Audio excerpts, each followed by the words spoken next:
A mí me encanta pensar este problema de la muerte en términos muy nietzscheanos, ¿no?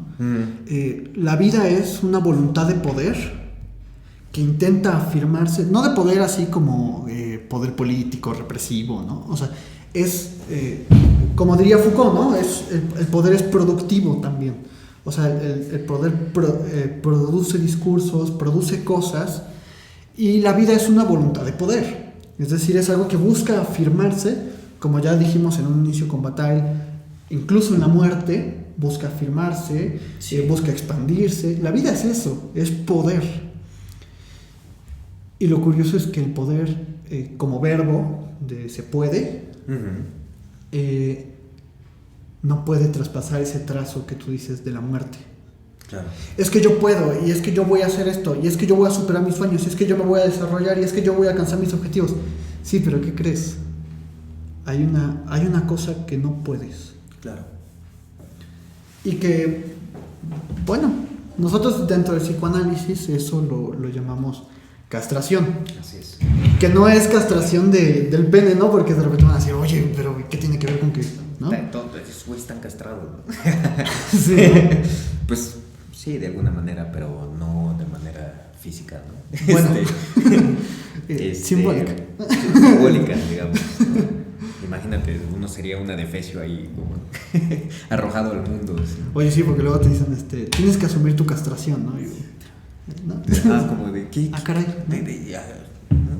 Eso significa asumir la castración, o sea, asumir que hay un punto donde el poder no llega. No llega, ¿no? Donde el poder no puede producir algo. Sí, y que justamente viene a eso, ¿no? Yo planteo más bien un punto que me sería muy interesante, es la muerte es un artefacto, ¿no? Es un artificio, es una producción, digamos, ficcionada, es una producción también que es un hecho fáctico, ¿no? Porque lo vemos en los funerales, ¿no? Es algo que ahí está, pero que no sabemos más de eso, que al mismo tiempo nos hace pensar en una cuestión como digamos, que apunta hacia ir en contra de la misma naturalidad, ¿no? Porque pensamos las cosas como en una función natural, como una función de desarrollo, ¿no? Decías, vamos a alcanzar nuestras metas, nuestros objetivos, bla, bla, bla. Eso implica el desarrollo. ¿En serio? No, habrá que preguntarnos, ¿no? ¿Qué es lo que implica alcanzar una meta, alcanzar un objetivo? Pues implica solamente trasladarse de un punto a otro. Pero trasladarse de un punto a otro no implicaría de manera certera que eso fuese desarrollo, ¿no? O eso fuese avance, o eso fuese, digamos, una posibilidad de romper con cierto estancamiento. Por ahí, ¿no? Se plantea esta cuestión de que, bueno, hay cosas en las que uno ya no avanza, ¿no? Pero tendríamos necesariamente que apuntar hacia el avance o apuntar hacia una crítica, ¿no? De, digamos, de esto que permea, ¿no? Que esto de los hechos fácticos, de las cuestiones también que también están ficcionadas, ¿no? Que son artificios, que están ahí como de alguna manera haciendo coerción, ¿no? Con el mundo y con las cosas. Y más aún, ¿no? Porque de la única manera en que se le afronta es representándole, ¿no? Representándole de una manera un tanto hasta burlesca, ¿no? Lo veíamos con... Pero se le afronta, o sea, ¿tú crees que esa es una forma de afrontarlo o de encubrirlo? O sea, que no deja de ser un tratamiento de la muerte, ¿no? Sí. Pero, o sea, creo que ese punto lo puedo identificar, ¿no? Pero sí estamos hablando de un afrontamiento o de un afrontamiento. Ajá. O sea, lo pensaba en esos términos, ¿no? Es decir, como algo que sí te habla de la muerte, pero en tanto encubierta, ¿no? Así es. Porque esa es la cuestión maravillosa con la muerte, que siempre tenemos como esta idea de la muerte, de que estamos hablando de la muerte y no estamos hablando de la muerte, ¿no? El alma, por ejemplo, es un concepto que a mí me parece sumamente tranquilizador. Sí, sí. Porque es como, pues tú tienes un alma, ¿no? Sí. Entonces, pues no te preocupes por tu muerte, porque después de tu muerte vas a traspasar el umbral. O sea, la muerte sería un umbral que traspasas para continuar una extensión de la vida en otro plano, en otro registro. Sí. Que, ojo, está muy bien, ¿no? Se respetan creencias y todo, pero nosotros nos estamos cuestionando qué pasa con la muerte como un punto final. Sí. O sea, ¿qué pasaría si ese umbral no estuviera, ¿no? Sí, lo dijiste muy, muy, muy agradable, ¿no? Este tratamiento, ¿no? O este afrontamiento, ¿no? Uh-huh. Es que me parece que es eso, ¿no? Al menos en México hay una manera muy, muy bonita de afrontarlo, ¿no? De hacer un afrontamiento. Bueno, también hay mucha muerte, ¿no? Y bueno, sí, por supuesto, ¿no? Las condiciones sociopolíticas que vivimos hoy en día, pues nos remiten. No nos vamos a meter a eso porque, por el amor de Dios. Sí, nos remiten a esas cosas, pero fíjate lo interesante, que cuando hablamos del asunto de la muerte, ¿no? Tratamos de bordearlo, para terminar diciendo... Nunca lo tomé, ¿no? No hay manera, ¿no? De agarrar. No es como veía hace tiempo un video de la muerte, ¿no? Persiguiendo a la vida, y se enamora, ¿no? de la vida, y entonces de pronto cuando quiere abrazarla, pues eso se desvanece. Sí. Es un video, un corto muy, muy bonito. No tengo ahorita el nombre. Ahí nos los pasas para que sí, los haga llegar a la gente si quieren verlo. Pero es muy bonito lo que plantea, ¿no? Es que nosotros pensaríamos que, ¿no?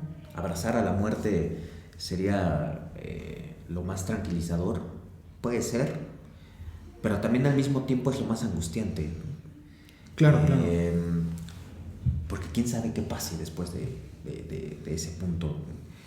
Y luego, por otro lado, me parece que una manera de intentar elaborar algo con eso es hacer toda una celebración, ¿no?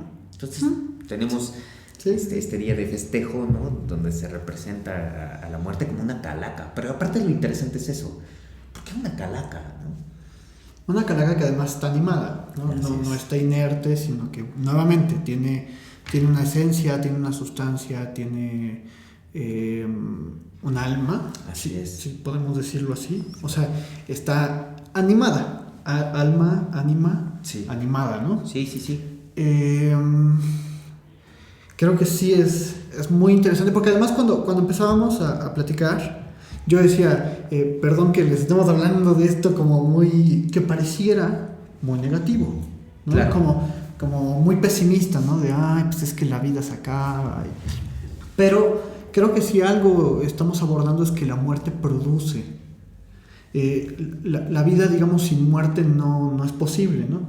Y creo que eso es algo que Freud también descubre, sí, y nos trata de mostrar. Cuando está hablando de esta contraposición entre la pulsión sexual y la pulsión de muerte, no está hablando de, o sea, sí, ¿no? De la agresividad, ¿no? Sino que está hablando de este anhelo de la pulsión sexual, o sea, de la vida, no como sexo, ¿no? Sino como vida. Es una vida que intenta afirmarse, que intenta explayarse, extenderse, ¿no? Llegar a otras unidades. Sí. Pero al mismo tiempo tenemos una pulsión de muerte, ¿no? De imposibilidad de que esa unidad se logre. Sí. Fíjate que espero no haberme escuchado como muy confuso, ¿no? Pero haber sido claro, pues. Pero me parece que eso que dices, ¿no? Más bien hace que se intente reconstruir, digamos, esa parte de la continuidad, ¿no? Que abrazar eso sería como un poco apostar a que algo persista, ¿no? Que algo insista en una continuidad. y sobre todo que pudiese, sobre todo, calmar un poco la amenaza de angustia, ¿no? Que se siente frente a ese final, para hacerle algo de soporte, ¿no? Para que eso sea un tanto soportable, que sea algo, digamos, que busque de alguna manera aliviar, ¿no? esta insoportabilidad misma de esa representación, ¿no? Incluso, ¿por qué no pensar, ya que estamos hablando de la muerte como una producción, también hablarlo como un resorte para el deseo? Claro. O sea, que sin esa desaparición de la vida, o esa, como mostraba, ¿no? Esa desaparición de la vida a los brazos de la muerte, pues ¿por qué no pensar que eso también produce un deseo? Es decir, sí, y produce que nos proyectemos a posibilidades, y gracias a eso nos proyectamos hacia cosas, ¿no? Sí. Hacia cosas que uno quiere hacer, anhelos, amor, ¿no? Así es. Yo creo que tiene una parte trágica, porque sí, complicada, ¿no? Pero al mismo tiempo, yo no diría que lo estamos abordando de forma pesimista ni optimista, ¿no? O sea, simplemente decir, bueno, la muerte es un fin, así es, en donde hay un punto final, donde no hay una persecución de la vida, como hablábamos de esta intención de la vida de traspasar la muerte, pero al mismo tiempo no significa que no se pueda hacer algo con eso. Sí, sí, por supuesto. Lo que pasa es que cuando hablamos de ese punto final, Javi, decías de manera muy, muy acertada esto, al mismo tiempo nos produce un deseo, ¿no? De hacer algo con eso, porque... Sí. Porque no nos podemos estar quietos, ¿no? Y fíjate, ¿no? Porque justamente a esa, digamos, a esa falta, a ese horror, a esa insoportabilidad, a ciertos aspectos de que nos remitan a ciertos huecos, pues lo que hacemos es edificarlo en aras del amor también. Porque al mismo tiempo eso es lo que nos produce, ¿no? Sí. La muerte nos produce amar las cosas, ¿no? Y al otro. Cuando me refiero a las cosas es porque empezamos a amar al otro como esa cuestión material que podemos de alguna manera tener en los brazos por un tiempo. Ya ven, ya pueden hablarle a esa chica, a ese chico. Sí. Digamos, ¿no? Ya pueden hacer algo con eso. O sea, que yo creo que hablábamos de esta cuestión cotidiana y a veces tendemos a satanizar esto cotidiano, ¿no? Sí. O sea, es que se están cubriendo el problema de la muerte, no se habla.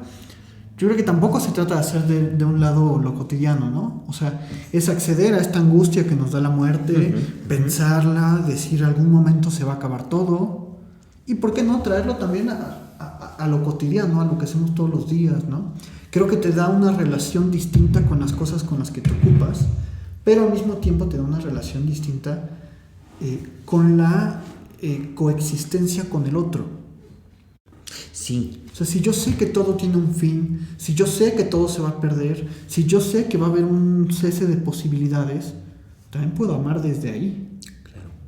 No desde la pretensión de un amor que sea para siempre. Sí, claro, sino un amor que tal vez... que va a acabar. En algún momento acaba, pero que no es cualquier amor, ¿no? que es un amor que hace historia, ¿no?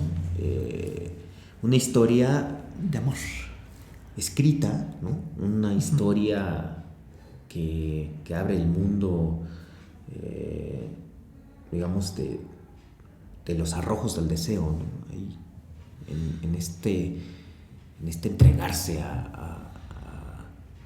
pues no solamente al otro, ¿no? sino al mundo, ¿no? Entregarse con esa pasión, con esa manera de moverse, ¿no? Sí. Pero que tiene que ver no solamente con una cuestión del mismo cuerpo, ¿no? Sino que alude a toda esta, digamos, materia hasta obscura, ¿no? Que nos hace empujar, ¿no? Claro. Digamos, momento a la vida, ¿no? Claro. Pues me estaba dando un poco de risa porque, pues bueno, comentábamos que una persona por ahí nos comentó de lo de Santa, que los metimos en problemas, ¿no? Sí. Y perdón porque ya empezamos a hablar de la muerte. Sí, claro, ¿no? Entonces... Pero bueno, pues es parte, ¿no? Esperamos no meter a nadie en problemas existenciales filosóficos. Pues sí es un tema, ¿no? Porque sí, bueno, sí. nos podría arrojar a ese punto. Lo digo un poco en broma, ¿eh? O sí. sea, pero un poco eso, ¿no? Es que el asunto de la existencia es lo que nos remite a empujarnos a la vida misma, ¿no? Claro.